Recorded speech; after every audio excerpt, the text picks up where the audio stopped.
असंच कामामध्ये जात आहे. 5 कोटीची ऑफर, 10 कोटीची ऑफर, 20 कोटीची ऑफर, हे सगळं बघितलेलं आहे घरामध्ये. मी स्वतः एक मंत्रीची करार जे आहे ते धनंजय मुंडेच्या खूप जवळचा आहे आणि खूप दिवसापासून मतलब दिवसापासून नाही किंवा खूप वर्षापासून ती मुंडे घराण्यामध्ये आहे आणि धनंजय मुंडेचे साथ आहे. त्यांचे सगळे काले कारनाम्याच्या कोरा चिठ्ठा त्यांच्याकडे आहे आणि आज तो अडकलेला आहे. तो बहुतेक या तो त्यांना फाशी की सजा होणार आहे किंवा उम्रकैद होणार आहे, जन्मठेप होणार आहे. त्याच्यामध्ये 100% होऊ शकता की धनंजय मुंडेंनी शायद एन्काउंटरसाठी ऑफर दिली हो असेल.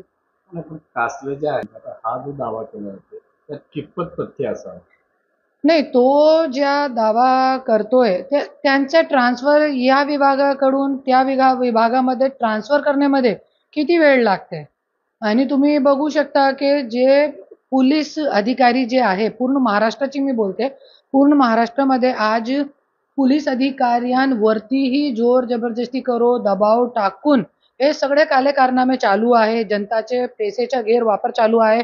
एक मंत्र्यांच्या 45-50 हजार कोटीचा बजेट असतो तरी पण गोरगरीब लोकांना न्याय मिळत नाही. तर हे सगळे पैसा जे आहे मंत्री संत्रींच्या हे असंच कामामध्ये जात आहे. 5 कोटीची ऑफर, 10 कोटीची ऑफर, 20 कोटीची ऑफर, हे सगळं बघितलेलं आहे घरामध्ये.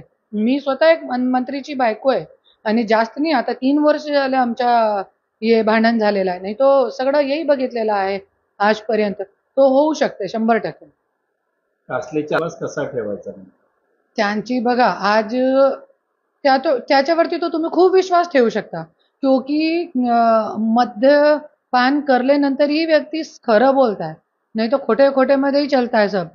और आज जैसा कि मैं देवेंद्र फडणवीस साहब को, गृह मंत्री साहब को मैं निवेदन करती हूँ, मी निवेदन करते की आज त्यांना तुम्ही त्यांची जे पोझिशन होती त्यांची नोकरीवरती तुम्ही परत घ्या.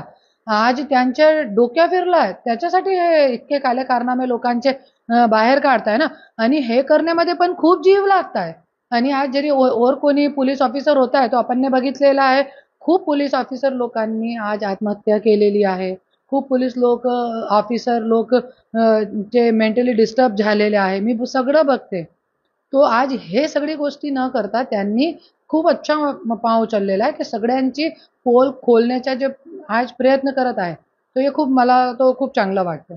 त्याला म्हणजे त्याने जे आरोप केले त्याची चौकशी व्हावी किंवा त्याला पुन्हा त्याच्या नोकरीच्या ठिकाणी देण्यासाठी हा, मी आता तो ये आज मंत्रालय बंद होता पण उद्या मी देवेंद्र फडणवीस साहेबांना मंत्रालयामध्ये आणि मुख्यमंत्री उपमुख्यमंत्री अजितदादांना पण हे पत्र देणार आहे की त्यांना त्यांची नोकरीवरती तुम्ही परत द्या, त्यांच्या पद तुम्ही परत द्या. आणि असे पोलीस अधिकाऱ्यांची फक्त गलती नहीं होती है कोणत्याही मुद्देमध्ये. अरे आज मंत्री लोग अपनी सीट नहीं छोड़ते हैं और आप पुलिस अधिकारियों पे जोर जबरदस्ती करके कभी उनका ट्रांसफर कर देते हो, कभी उनका ये कर देते हो, उन